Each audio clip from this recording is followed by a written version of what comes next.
Over the past few years, Brisbane has been growing rapidly. We've seen the city's population grow by 58,000 people over the last year. But what happens when a city grows this fast? This week we've seen train disruptions affecting tens of thousands of people, rising fuel costs changing how people get around, and new rules that could reshape everyday transport. So let's take a closer look at what's happening across the city and what it tells us about the direction Brisbane is headed in. This video is made possible by YB Painting, who are offering an exclusive discount for viewers of the Brisbane Channel. More on that later. Let's jump into what's happening right now in Greater Brisbane and where it may be headed. We'll start with the region's rail network, because if you were trying to get around this week, there's a good chance you were impacted. Disruptions hit multiple lines, with around 20,000 passengers affected in a single day and roughly 180 services impacted. But it's important to be aware that this wasn't just a once-off disruption. It's a part of an ongoing industrial dispute involving multiple unions across the rail network. Earlier in the week, train controllers took protected action, which had a direct impact on services, particularly on lines like the Ipswich and Cleveland lines, where there were no trains running between Durra and Rosewood and between Central and Cleveland. But who is actually responsible for the impacts on passengers is the subject of some debate. The Rail, Tram and Bus Union says its members had planned what they described as low-impact industrial action, aimed at affecting coal and freight services, not passenger trains, and that the decision not to run passenger trains was made by Queensland Rail. But QR Chief Executive has said that she doesn't accept that Queensland Rail was responsible for choosing not to allow workers to run commuter services. And now a second group, the Electrical Trades Union, is also taking action. Under their plan, workers may refuse to repair faults on the rail network unless there's a direct safety risk. This may sound like a small thing, but rail networks rely on constant maintenance and quick responses to small issues. If those small faults aren't addressed quickly, they can start to build into larger disruptions. So even if trains are scheduled to run, the reliability of the network becomes much more uncertain. And that's why Queensland Rail has been warning that while services may continue, unplanned faults could cause significant disruption. And there's also a broader risk starting to emerge here. The industrial action isn't just affecting day-to-day services, it could also impact major infrastructure projects. There are warnings that if key works over the Easter period can't go ahead, the Cross River Rail project could face delays of up to a year. That's because a lot of this work is scheduled during low usage periods like school holidays, and it relies on electrical crews to safely power down sections of track so construction can take place. If that window is missed, those works can't simply be pushed back a few days. They may need to be rescheduled much later, which is where that potential delay comes from. And it's worth noting the Cross River Rail project is already running a few years later than originally planned, so any additional delay would add to that timeline. And on top of that, this dispute isn't close to being resolved. There are reportedly dozens of separate industrial actions underway, and the disagreement between unions and the employer covers a wide range of conditions, not just pay, but working arrangements and benefits as well. So this isn't something that's likely to just disappear overnight. There are already warnings about potential impacts over the Easter period and during an upcoming extended shutdown. So this isn't just about what happened this week, it's about ongoing uncertainty in one of Greater Brisbane's most important transport networks, and is something we'll need to keep an eye on over the next little while. Make sure you're subscribed to the Brisbane Channel to stay in the loop. Before we move on, I just want to quickly thank the sponsor of this video, YB Painting Services. They recently picked up 2 first and 3 second place awards at the Master Painters Australia Queensland Awards for 2025, which gives you an idea of the standard they're working at. They offer fixed pricing and a 5-year warranty on their work, so you know exactly what you're getting up front. You can claim an exclusive 10% discount by scanning the QR code on screen or through the link in the video description. Now let's talk about fuel prices, because this is another area where a lot of people are starting to feel the pressure. We've seen a sharp increase in petrol and diesel costs driven by global events, and that's now flowing through to households here in Brisbane. For many people, that changes how they get around. As driving becomes more expensive, public transport becomes a more attractive option when it's actually running. But there's another layer to the story, because as fuel prices rise, so does the amount of GST collected on every litre, and that's created a significant windfall for governments. In Queensland alone, that windfall is expected to be in the tens or even hundreds of millions of dollars. At a national level, estimates suggest the figure could reach into the billions. So while households are paying more at the pump, governments are also collecting more revenue. And that raises the question, what should be done with the money? Initially, the Queensland Government's plan was to return that money to households through targeted cost of living relief, but that position has now changed. They've joined other state and territory leaders in agreeing to fund further cuts to fuel prices directly. So instead of indirect support, motorists will now see an additional reduction at the bowser, around 5 to 6 cents per litre on top of the existing federal cut. And what's interesting here is how quickly that shift happened. Within a matter of days, the approach moved from targeted relief to direct price intervention, which shows just how fluid these policy decisions can be when cost of living pressures are high. And this ties directly into another part of the transport story. Because as costs rise and the reliability of traditional transport becomes more uncertain, people start looking to alternatives. And one of the fastest growing alternatives in recent years has been e-mobility, things like e-scooters and pedal assist e-bikes. But that's now at the centre of a major policy shift in Queensland.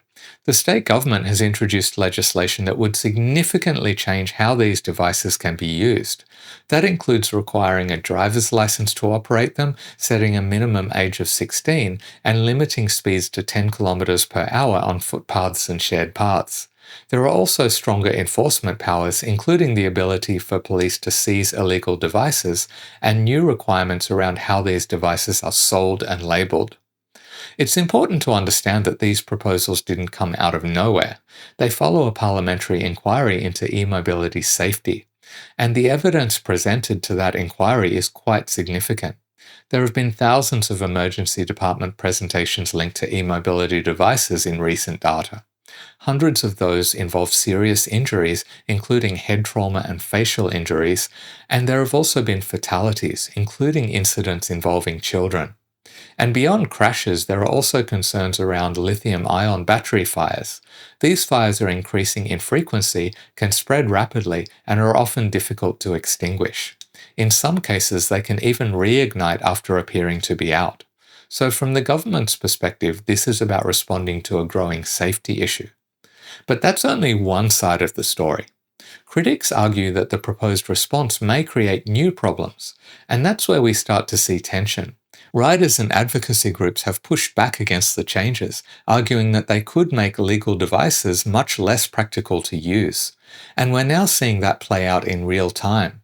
A protest ride was organised across the Story Bridge specifically to demonstrate what these changes would mean in practice, because under the proposed rules, riders could be forced to choose between travelling at walking speed on shared paths or riding on the road alongside traffic. And one of the key arguments being made is that the infrastructure needed to support that shift, safe, separated bike lanes, doesn't exist across much of Brisbane. So what you end up with is a balancing act. On one side, there are real and documented safety concerns. On the other, there are questions about how practical and effective the proposed solution actually is, and the possibility of the new laws creating a different set of safety concerns. And that's something that's still being worked through, with public submissions on the legislation currently open. If you've been finding these updates helpful and you'd like to support the channel, you can do that through Buy Me a Coffee or become a channel member here on YouTube, which also gets you access to extra content. There's absolutely no pressure, but it really does help support the time that goes into researching and putting these together each week. And of course, giving the video a thumbs up is free for you, but also helps the channel. At a more local level, we're also seeing councils looking at more basic ways to improve how people move around. In Logan, for example, walkshops are being trialled. These involve community members walking through neighbourhoods and assessing things like lighting, shading, accessibility, and overall safety. This week, 2 such walkshops were held in Woodridge, led by Anna Campbell from Queensland Walks, who is a channel member, by the way, so thanks for supporting the channel, Anna. The feedback collected from these events will be used to advocate for more grants and funding to improve pedestrian infrastructure and make our streets safer, more comfortable, and more accessible. It's a very simple idea, but it highlights something important. While walking is the most basic form of transport, in many cases it's also one of the most overlooked. As our region continues to grow, it's important that we don't overlook the importance of making sure our pedestrian infrastructure and environments are more user-friendly. Now, pulling back from individual stories, all of these pressures on transport, on costs, on infrastructure tie into a much bigger picture. And that's population growth. According to the Australian Bureau of Statistics, population growth across Australia's capital cities is starting to slow. But Greater Brisbane is still one of the fastest growing regions in the country. In just the last year, Brisbane City alone added around 58,000 people. And that's a very significant increase. And it does help explain a lot of what we're seeing. Because more people means more demand for housing, more demand for transport, more demand for infrastructure, and when that growth happens quickly, systems can struggle to keep up. We can see that very clearly in the housing market. Over the past few years, Brisbane has experienced very strong price growth, but there are now signs that things may be starting to change. Growth is slowing, and in some areas, activity has dropped from its peak.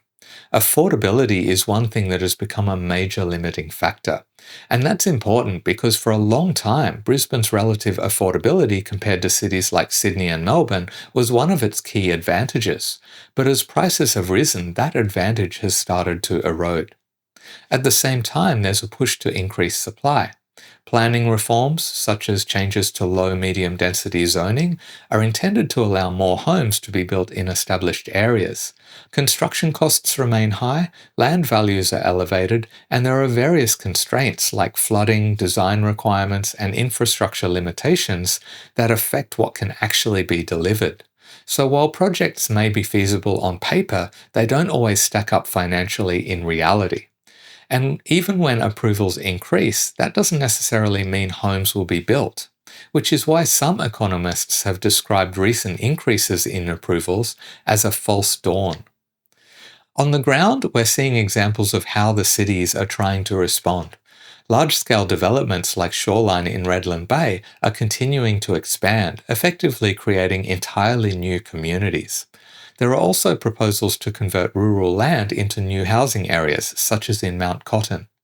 And in inner areas, developments like the Buranda Transit-Oriented project are shifting towards higher density residential living, particularly around transport hubs.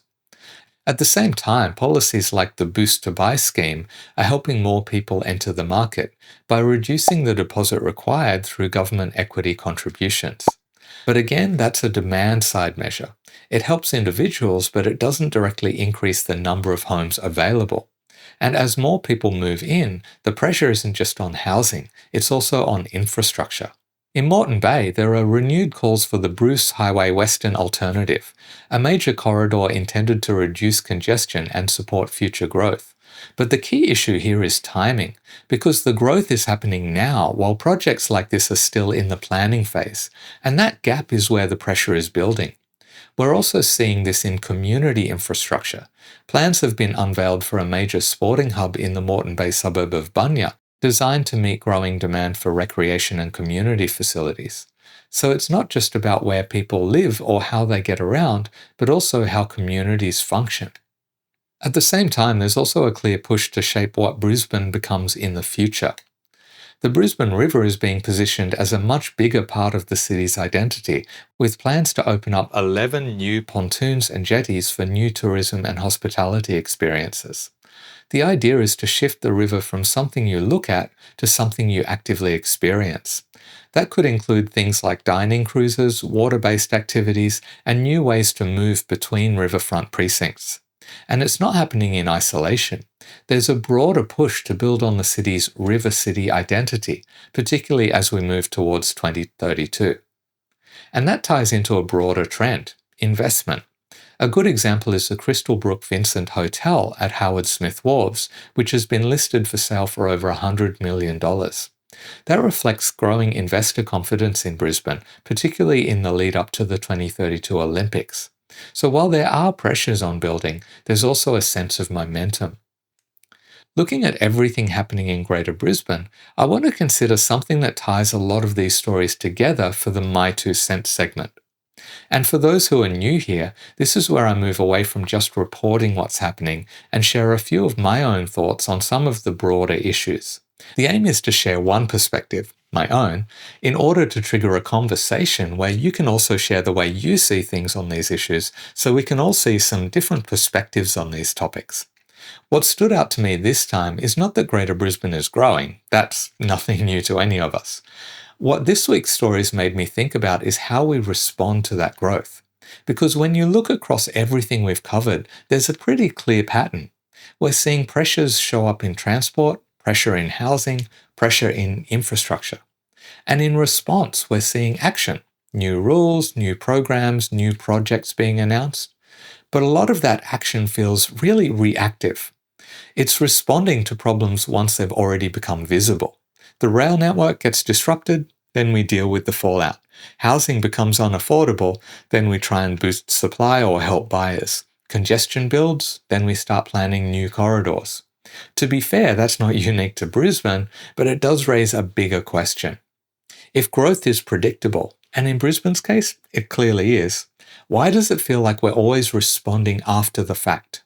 Because none of the pressures we're seeing right now came out of nowhere or are things that haven't already happened in other cities around the world. Population growth didn't suddenly appear overnight. Demand for housing didn't suddenly spike without warning.